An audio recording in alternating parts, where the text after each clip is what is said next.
For years and years, people asked why the world's bravest movie star could run toward danger, but never walk to see his own little girl. Today, Suri Null is 19 years old. She's the girl everyone once knew as Suri Cruise, and she has finally decided to tell her story.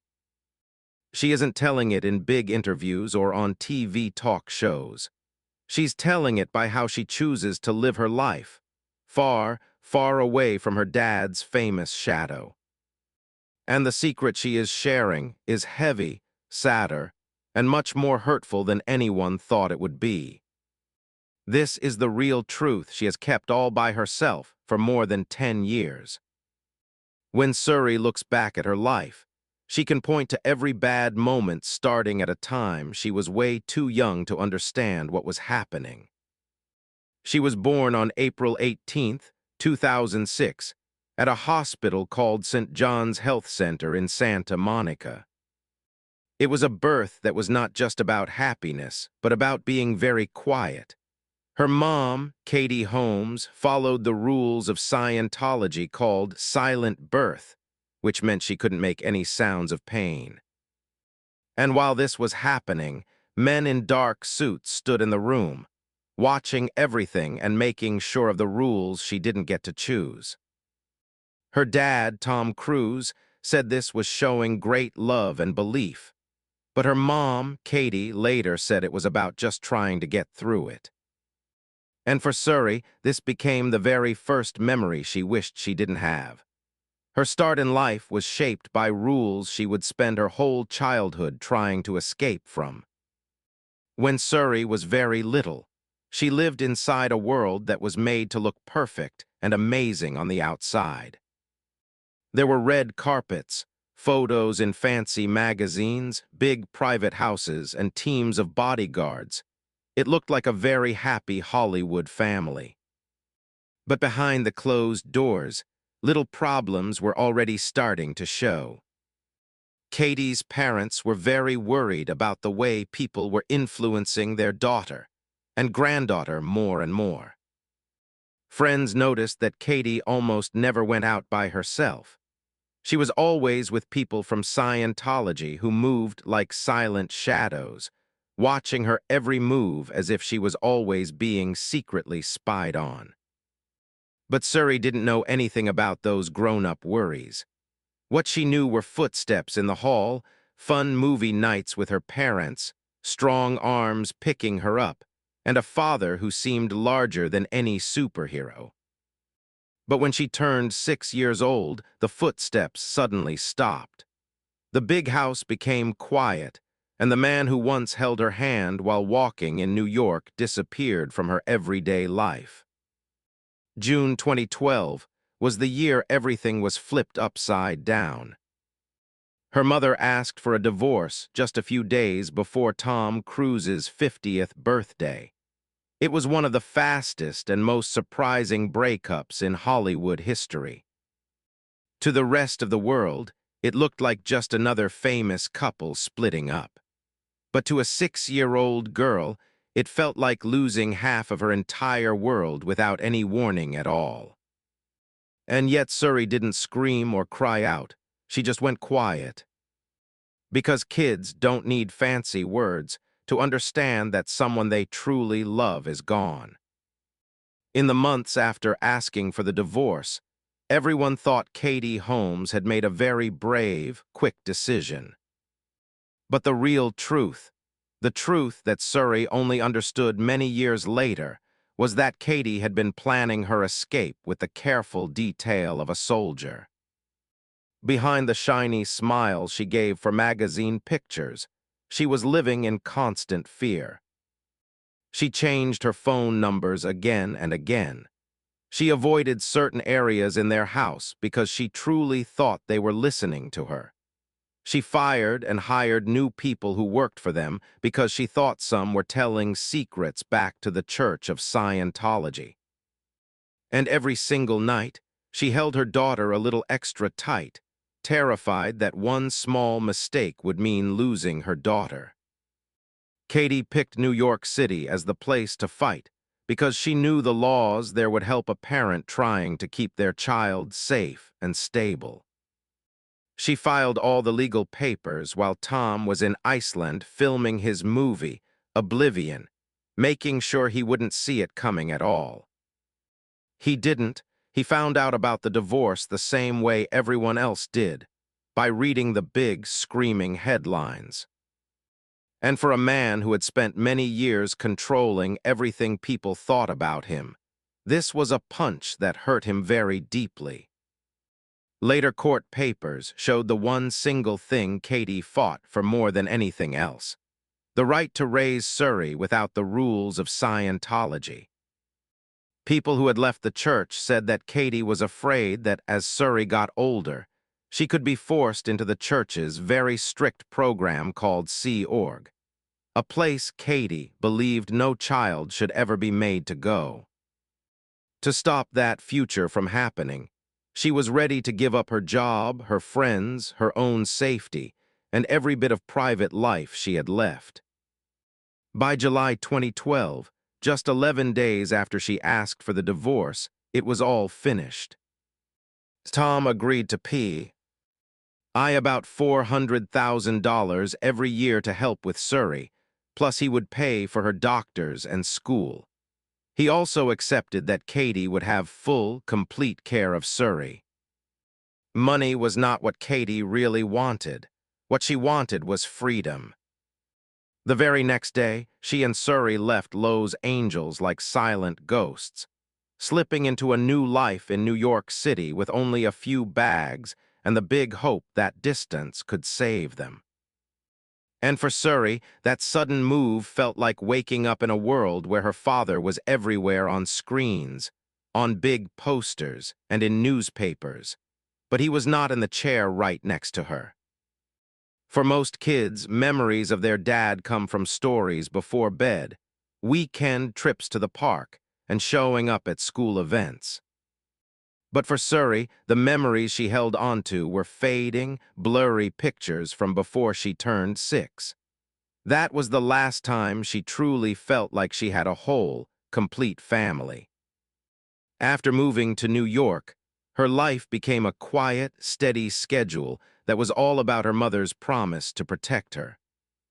Katie walked her to school, made simple dinners, helped her with homework, and tried her hardest to protect her from the endless staring that followed them wherever they went.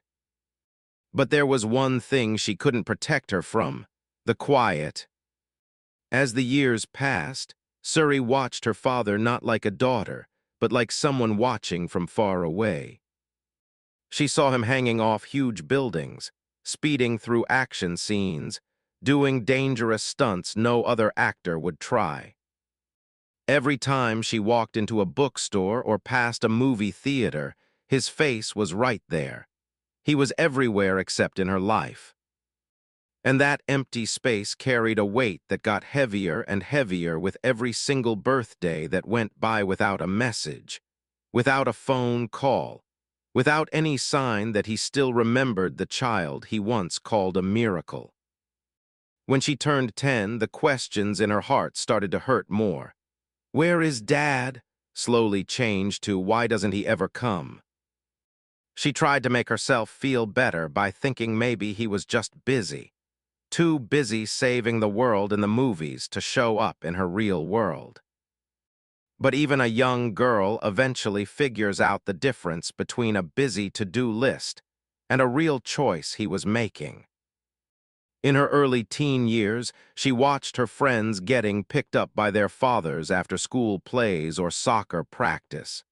She would stand quietly on the sidewalk, pretending she didn't care, pretending it didn't sting her feelings. She grew up learning to take care of her own feelings, not because she wanted to, but because she had to. She rode the subway by herself, finished big school projects all alone, and kept her sadness quiet so her mother wouldn't have to worry more.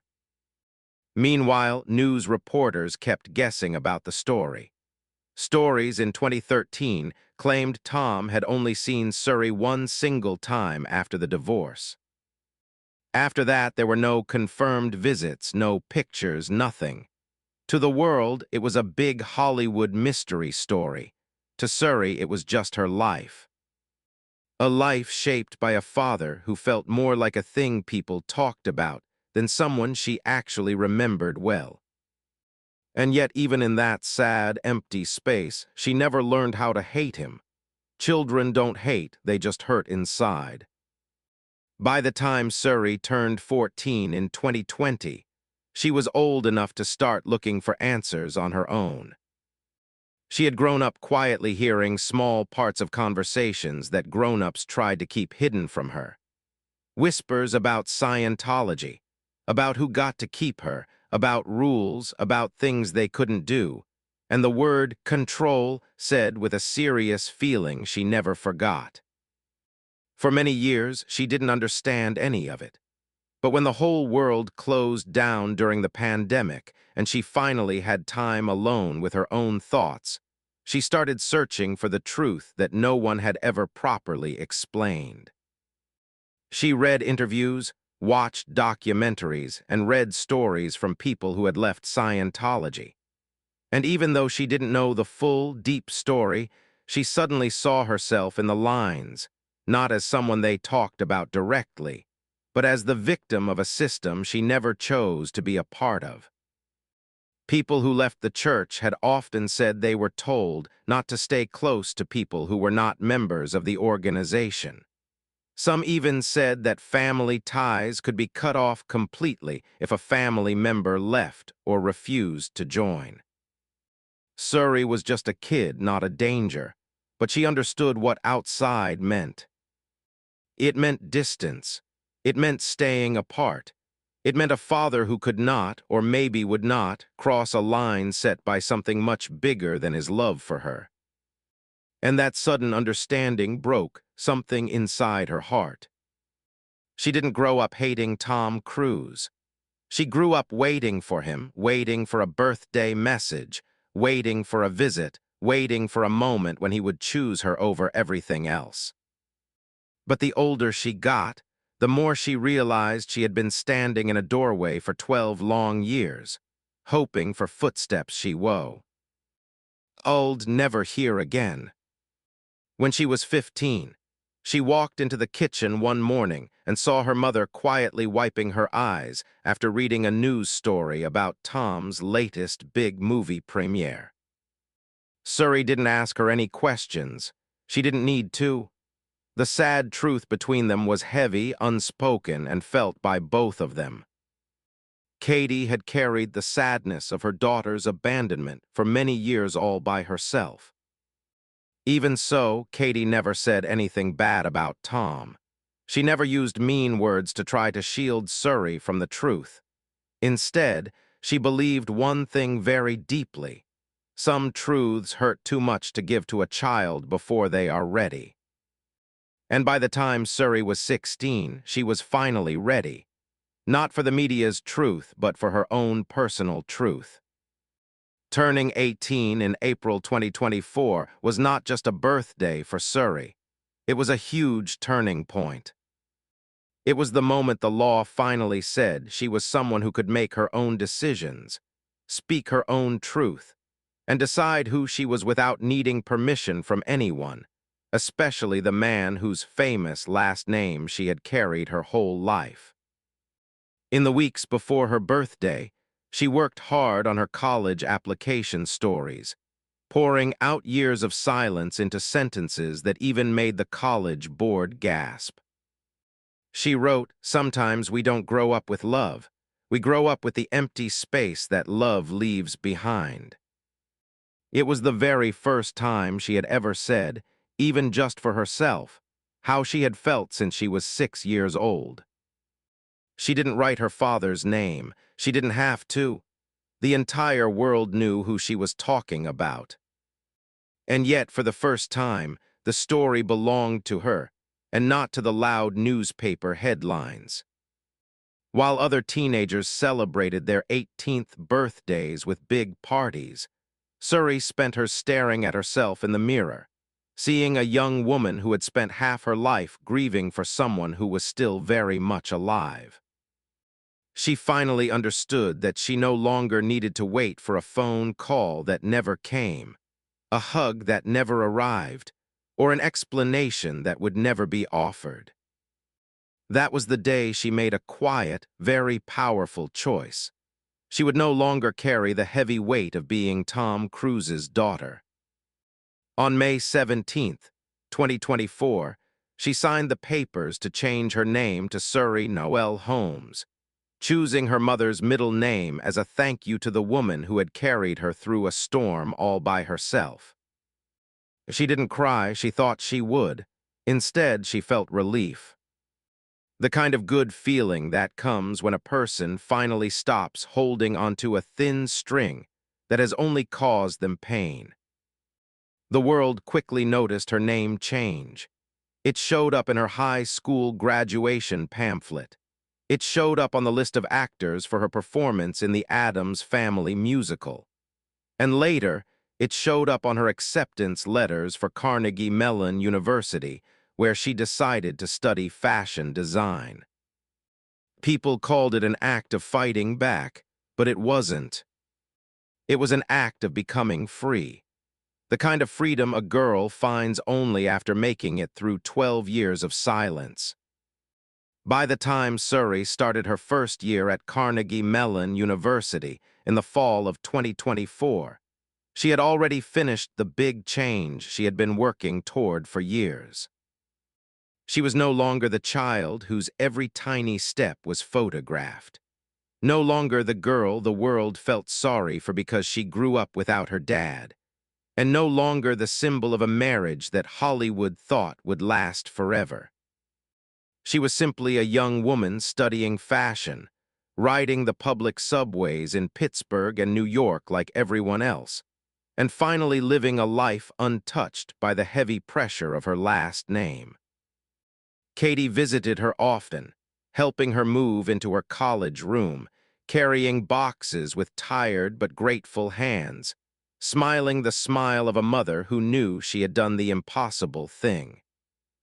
She had raised a daughter who survived being famous, survived being abandoned, survived the heavy silence of a globally famous star, and still grew into a well-behaved, kind, driven person. In interviews, Katie only ever said one thing about her daughter: she's an incredible person. But the truth is, Suri's strength came straight from her mother. Meanwhile, Tom Cruise kept living a life of crazy adventures, filming huge movie series, getting ready for a movie supported by NASA that would partly film in outer space, signing new multi-million-dollar deals, and doing amazing stunts that no one believed were possible. The world cheered every time he risked his life on a helicopter, on a skyscraper, or on a train moving quickly. But what he never risked again was walking across a simple room to fix things with the little girl who once ran right into his arms. People who know the family say he still pays for her school and doctor bills, just like the 2012 agreement said he must. But he has not been seen in a photo with her in more than 10 years. And according to people close to the family, there have been no secret visits, no phone calls that anyone know. WS about, and no steps taken to close the huge gap between them. Suri, who is now 19, has just accepted that quiet. She no longer waits for her father to show up. She no longer checks her phone on her birthday. She no longer waits at the door of her memory for a man who never comes back. Instead, she keeps building her own identity, her own dreams, her own future. And the little girl who once cried into her hands now walks strongly into being a grown-up with the name she chose. Suri Noel Holmes. For the very first time in her life, the truth isn't something she is afraid of. It's something she now owns completely. Her story makes us ask a simple question. If you were in her shoes, would you try to reach out again, or would you finally just let go? Tell us what you think below, and don't forget to like this video and subscribe to see more true stories you haven't heard.